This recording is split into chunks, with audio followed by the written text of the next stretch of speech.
రసాయన వ్యవసాయం విముక్తి కోసం చూస్తున్నారా? గోవు పాలనతో పాటు చేయు గో ఆధారిత వ్యవసాయం నీ ధ్యేయమైతే నీ అవసరం ఇక్కడుంది. నా పేరు రామచంద్రుడు. నేను హైదరాబాద్ నగరంలో నాగోల్ అనే ప్రాంతంలో ఉంటాను. ఈరోజు మా ఇల్లు కట్టిన విధానం గురించి, అందులో ఉండే అనుభవాల గురించి మీతో పంచుకుందామని అనుకుంటున్నాను. పట్టణాల్లో ఉండేవాళ్ళు సామాన్యంగా పర్యావరణికంగా ఇల్లు కట్టుకోగలరా అన్నది చాలా కష్టమైన ప్రశ్న. ఇప్పుడు అది పల్లెటూళ్ళకు కూడా అదే ప్రశ్న వర్తిస్తుంది. పల్లెటూళ్ళలో కూడా పర్యావరణానికి హితంగా ఇల్లు కట్టుకోవడం అనేది బాగా తగ్గుతుంది. అయితే మా ఇల్లు కట్టినప్పుడు ఇంచుమించు 12 ఏళ్ళు అవుతుంది. మా ఇల్లు 2011లో 2008 నుంచి 10 వరకు మా ఇల్లు కట్టుకున్నాము.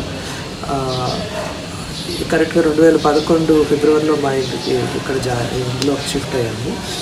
ఈ ఇల్లు కట్టడానికి ముందర నేను కొన్ని ఊహలు అనుకున్నాను అనమాట. పర్యావరణానికి హితంగా ఉండడం అంటే ఏంటి, మనము నీటి గురించి ఏం చేస్తాము, మనం వాడే విద్యుత్ కానీ ఇతర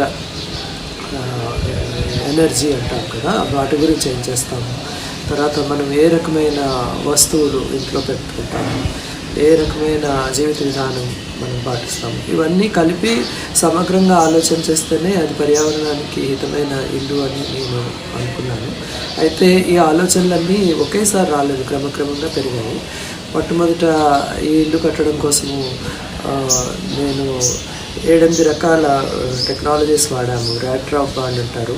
మా మేస్త్రులు దానికి గుల్లగోడ అని పెట్టారు. ఇటుకల మధ్యలో ఒక 2 ఇంచుల పైన జాగా ఉంటుందన్నమాట. అందుమూలంగా అది ఆ ఇటుకలు తక్కువ పడతాయి, తర్వాత మనకి ఇంట్లో కూడా చల్లగా ఉంటుంది. అదేవిధంగా స్లాబ్లో మేము మ్యాంగ్లూర్ టైల్స్ అన్నీ పెట్టి దాన్ని పిల్లర్ స్లాబ్ అంటాం. ఆ విధంగా పిల్లర్ స్లాబ్ ఒకటి పెట్టాము. ఆ పిల్లర్ స్లాబ్ పెట్టాము. తర్వాత మా ఇంట్లో ఉండే మొత్తం కలప, గుమ్మాలు, కిటికీలు అన్నీ కూడా ఇంచుమించు పాత వస్తువులని, పాత ఇల్లు కూలగొట్టేశాక మిగిలిపోయిన ఉంటాయి కదా, ఆ గుమ్మాలు, కిటికీలు అవన్నీ తీసుకొచ్చి మొత్తం అంతా పెట్టాము. బాత్రూమ్ డోర్స్ తప్ప మిగతా అన్నీ కూడా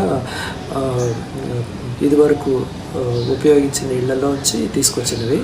అవి నాకు చాలా మంచి కళాకృతుల్లా కూడా ఉంటాయి. అవి అంత అద్భుతమైన చెక్కడంతో, అంత అద్భుతమైన పనితీరు ఆ రోజుల్లో వడ్రంగులు చేసినవి. కొన్ని 100 ఏళ్ళు పైగా ఉన్నాయి, కొన్ని 80 ఏళ్ళు, కొన్ని 50 ఏళ్ళు.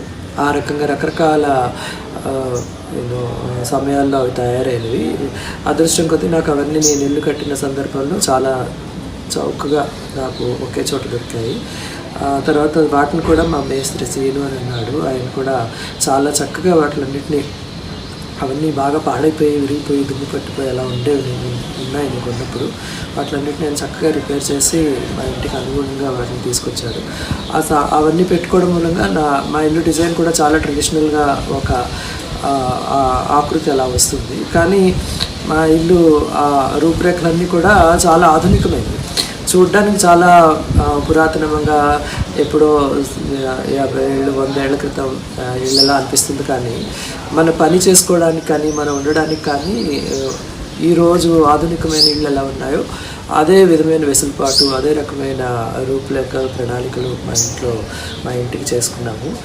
చూడ్డానికి చాలామంది ఇది ఎప్పుడో 100 ఏళ్ల క్రితం కట్టిన ఇల్లులా ఉంది అంటారు. కానీ దాని రూపురేఖలు మాత్రం ఈరోజు భవిష్యత్తుకి సంబంధించిన రూపురేఖలు ఆ రకంగా దాని రూపురేఖలన్నీ ఉన్నాయి. అదేవిధంగా ప్రతి గదిలోనూ వీలైనంత వరకు కిటికీలకి ఆనుకుని ఒక చిన్న ఇంటి లోపల అరుగులు చేసుకున్నాం అనమాట. సో అన్ని అరుగులు కూడా మా ఇంట్లో ఫర్నిచర్లో భాగంగా అలా ఏర్పాటై ఉన్నాయి. దాంతోపాటు ముఖ్యంగా మేము చేసింది ఏంటంటే, మా ఇంటి మేడ మీద వర్షం నీళ్లు ఇంచుమించు 2.5 లక్షల నుంచి 3.5 లక్షల లీటర్ల నీళ్లు వర్షంలో పడతాయి వర్షాకాలంలో. వాటినన్నింటినీ మేము 3 సంపుల్లా, చిన్న చిన్న తొట్టెల్లా కట్టుకున్నాము. అందులో ఆ నీరన్నీ సంగ్రహపరుస్తాము. సంగ్రహపరచడానికి ముందర మట్టి ఇసుకతోటి తర్వాత కంకరతోటి బొగ్గు ఒక చిన్న ఫిల్టరేషన్ సిస్టమ్ పెట్టి ఆ ఫిల్టర్ ద్వారా నీళ్ళన్నీ ఫిల్టర్ అయ్యి మా సంపుల్లో పెడతాయి. ఆ రకంగా వర్షం నీళ్ళన్నీ అందులో పెడతాము. ఈ 3 సంపుల కెపాసిటీ ఇంచుమించు 32,000 లీటర్లు. అయితే మిగిలిన నీళ్ళన్నీ కూడా ఈ సంపుల్లోంచి ఓవర్ఫ్లో అయ్యి పక్కనే మాకు బోర్వెల్ కూడా ఉన్నది. ఆ బోర్వెల్లో అవన్నీ కూడా ఓవర్ఫ్లో అవుతాయి. ఈ విధంగా మా వర్షం నీళ్ళన్నీ కూడా మా ఇంట్లో పడినవి మా ఇంట్లో మేము ఉపయోగించుకోవడం కానీ లేకపోతే భూగర్భ జలాన్ని పెంపొందించడానికి కానీ మేము అలా ఉపయోగిస్తాము. అదేవిధంగా మా ఇంట్లో మేము ఉపయోగించుకునే నీళ్ళు అంటే మన స్నానం చేసాక కానీ బట్టలు ఉతికాక కానీ బాసన్లు అంట్లు తోమాక నీళ్ళు కానీ ఇలాంటివన్నీ కూడా గ్రే వాటర్ అంటారు. ఆ ఉపయోగించిన నీళ్ళన్నింటినీ కూడా మేము ఒక ప్రత్యేకమైన పద్ధతిలో శుద్ధి చేస్తాం. ఆ శుద్ధి చేయడానికి ముందర ఒక చిన్న నీళ్ళన్నీ సంగ్రహపరచడానికి ఒక చిన్న తొట్టి ఉంటుంది. ఆ తొట్టిలోంచి 3 బావులు 6 అడుగులు నుంచి 7 అడుగుల లోతులో ఒక చిన్న వరలు పెట్టి మూడు బావులు ఒకదాని తర్వాత ఒకటి పెట్టాము. ఈ వాడి నీళ్ళన్నీ ఒకదాని తర్వాత ఒకదానికి అలా ఫిల్టర్ అయ్యి మూడిట్లోంచి ప్రవహించాక దాని చివరన 3వ బావి చివరన ఆర్టిఫిషియల్లీ కన్స్ట్రక్టెడ్ రీడ్ బెడ్ అంటారు. అంటే అందులో కూడా ఒక రకమైన ఫిల్టర్ మీడియం ఉంటుంది. ఇసుక కంకర బొగ్గు ఉంటుంది. దాంతోపాటుగా మేము అందులో రకరకాల మొక్కలు కూడా వేసాము. ఈ మొక్కల వేర్లు ఈ ఫిల్టర్ బెడ్ అన్నీ కలిపి నీరుని పూర్ణంగా శుద్ధి చేస్తాయి. పూర్ణంగా చెప్పలేము కానీ చాలా మటుకు శుద్ధి అవుతాయి. ఆ రకమైన నీళ్ళని మేము మొక్కలకి వాటన్నిటికీ ఉపయోగిస్తూ ఉంటాము. అదేవిధంగా మా ఇంట్లో 2 సంవత్సరాల క్రితము ఒక సోలార్ ప్యానల్ సిస్టమ్ కూడా పెట్టుకున్నాము. దాని మూలంగా మాకు ఆన్ గ్రిడ్ సిస్టమ్ అంటారు. అంటే బ్యాటరీ అవి ఏమి ఉండవు కానీ మేము ఎంత సూర్యరశ్మి ఎండ దాని మీద పడి ఎంత విద్యుత్ అందులోంచి ఉత్పత్తి అవుతుందో అంతా కూడా మన గ్రిడ్కి వెళ్ళిపోతుంది. మేము వాడింది ఎంత ఉన్నది మేము ఉత్పత్తి చేసింది ఎంత ఉంది ఆ రెండింటికి బేరేజ్ వేసుకుని మాకు నెల బిల్లు వస్తూ ఉంటుంది. అప్పుడప్పుడు మాకు నెగిటివ్ బిల్ కూడా వస్తుంది. అప్పుడప్పుడు 200 రూపాయలు 150 రూపాయలు అలా వస్తుంది. ఇదివరకు అయితే 700 800 అలా వచ్చేది. సో గత 2 సంవత్సరాల నుంచి మాకు ఆ రకమైన వెసులుబాటు కూడా ఉన్నది విద్యుత్. తర్వాత మా ఇంట్లో ఈ రకమైన కట్టడం మూలంగా సామాన్యంగా చాలా చల్లగా ఉంటుంది. వేసవికాలం కొంచెం వెచ్చగా ఉండి వేసవికాలము చల్లగా ఉండి శీతాకాలం వెచ్చగా ఉంటుంది. బయట నుంచి వచ్చిన వాళ్ళందరూ చెప్తారు నీళ్ళు చల్లగా ఉంది ఎలా ఉంది అని చెప్పి. అయితే మేము దానికి కారణం ఏంటంటే ప్రతి గదిలోనూ వెంటిలేటర్లు పెట్టాము రూమ్ పైన. వేడెక్కిన గాలి అంతా కూడా ఆ వెంటిలేటర్ నుంచి బయటకు వెళ్ళిపోతుంది. ఇల్లు అంచెలంచెలుగా ఉండడం మూలంగా పై అంతస్తు కూడా వేడిగాలి పోయి ఇల్లంతా ఎప్పుడు గాలి అలా తిరుగుతూ ఉండడం మూలంగా మనకి గదులు వేడెక్కువ ఇంట్లో ఉన్నప్పుడు. కిటికీ తలుపులు అవన్నీ కూడా సామాన్యంగా తీసి ఉంచుతూ ఉంటాము. అత్యవసర పరిస్థితుల్లో తప్ప ఆ కిటికీ తలుపులు వేయము. అందుమూలంగా కూడా ఎప్పుడు ఇల్లు మనకి అనుకూలమైన ఉష్ణోగ్రత ఉండి ఉండడానికి చాలా బాగుంటుందన్నమాట. ఏ కాలమైనా మనకి చాలా అందులో సౌఖ్యం ఉంటుంది, సుఖం ఉంటుంది ఆ రకంగా. తర్వాత అదేవిధంగా మా ఇంట్లో పై మేడ మీద ఒక ఇటుకలతోటి ఒక గుమ్మటం అంటారు.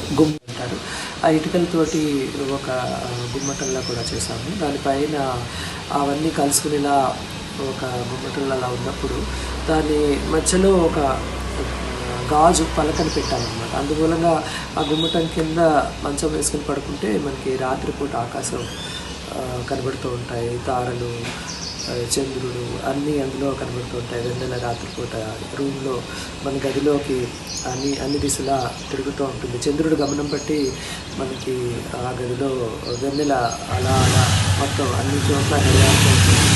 అదేవిధంగా పగలైతే సూర్యుడు అంటారు. అది కూడా చుట్టూరా పొద్దున్న సాయంకాలం లేచేంత వరకు ఆ సూర్యుడు కూడా రకరకాలుగా తిరుగుతూ ఉంటాడు. ఈ సీజన్ బట్టి మారుతూ ఉంటుంది. చూడడానికి చాలా ఆనందంగా ఉంటుంది. ఈ విధంగా మేము ఇల్లు కట్టిన క్రమంలో ఈ రకమైన పద్ధతులన్నీ పాటించడం మూలంగా మాకు పర్యావరణంకి హితమైన ఇల్లు అని చెప్పుకునే అవకాశం కలిగిందని అనుకుంటాను. అయితే ఇప్పుడు పట్టణాల్లో ఉండేవాళ్ళు, ఈవెన్ పల్లెటూళ్ళలో ఉండేవాళ్ళు కూడా చాలామందికి ఇది చాలా శ్రమతో కూడిన పని అనో లేకపోతే ఇది మనం చేయలేమనో అలా ఏదో ఒక అపోహ ఉంటుంది. తర్వాత ఎవరో ఒక కాంట్రాక్టరో బిల్డరో కట్టిన ఇల్లు అపార్ట్మెంట్లు తీసుకుని అందులోకి వెళ్ళిపోవడం చాలా సులభం అనుకుంటారు. కానీ నాకు అనిపించేది ఏంటంటే మన ఇల్లు మన ఉనికిని మన వ్యక్తిత్వానికి చిహ్నం. అన్నిళ్ళలాగా ఇప్పుడు మనం ఏదైనా ఒక లక్స్ సోప్ కొన్నాం అనుకోండి, అన్ని చోట్ల అదే ఉంటుంది. ఒక రెక్సోనా సోప్ కొంటే అన్నీ ఒకేలా ఉంటాయి. మన ఇల్లు కూడా అందరిలాగా ఉంది అంటే మనం ఇంట్లో గోవిందా ఉన్నట్టు. అలా కాకుండా మన ఇల్లు ప్రత్యేకంగా ఉండాలి, మన వ్యక్తిత్వాన్ని కానీ మన ఆలోచనని కానీ ప్రతిబింబించాలి అని అనుకున్నప్పుడు అంత ఖర్చు కూడా పెట్టి చేసే పని ఏదో 100 రూపాయలు 50 రూపాయలతో అయిపోయే వ్యవహారం కాదు. లక్షల రూపాయల్లో ఖర్చు పెట్టినప్పుడు మనకి ఎలాంటి ఇల్లు ఉంటే బాగుంటుంది, ఎలాంటి జీవనం అందులో గడపాలనుకుంటాము, దానికి తగ్గట్టుగా ఏ రకమైన వస్తువులు ఏ రకమైన సాధనాలను పెట్టుకుంటాము, వీటన్నిటి గురించి కొంచెం వివరంగా ఆలోచన చేసి కట్టుకుంటే పర్యావరణానికి హితంగా ఉండడంతో పాటు మన కళలకి మన వ్యక్తిత్వానికి అదొక చిహ్నంలా ఉంటుంది అని నేను అనుకున్నాను. ఆ రకంగా ఇల్లు కట్టుకునే వాళ్ళందరూ ఆలోచన చేస్తే బాగుంటుంది అనుకుంటాను. ఎందుకంటే నేను చాలామంది ఇల్లు కట్టుకునే వాళ్ళతో మాట్లాడుతూ ఉంటాను. వాళ్ళకి అసలు ఆలోచన ఉండదు అన్నమాట, మన ఇల్లు ఇలా కట్టుకోవాలి అన్న దాని గురించి.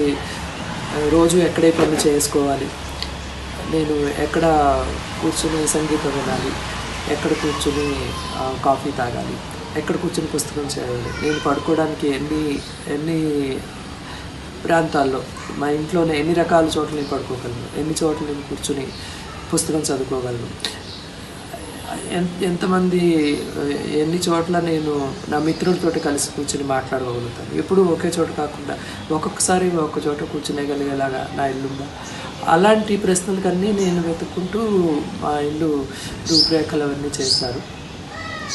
అయితే మేము అనుకున్న ప్రణాళిక ఒకటైంది, రాను దాని రూపురేఖలు చాలా మారాయి. కానీ ఆ వచ్చిన అనుభవాన్ని బట్టి మంచిగానే అవన్నీ రూపొందాయని చెప్పి అనుకుంటుంటాను. మరిన్ని వీడియోస్ కోసం గౌ స్వగ్రామ్ యూట్యూబ్ ఛానల్ని సబ్స్క్రైబ్, లైక్ అండ్ షేర్ చేసి అన్ని నోటిఫికేషన్స్ కోసం పక్కనున్న బెల్ ఐకాన్ను క్లిక్ చేయండి.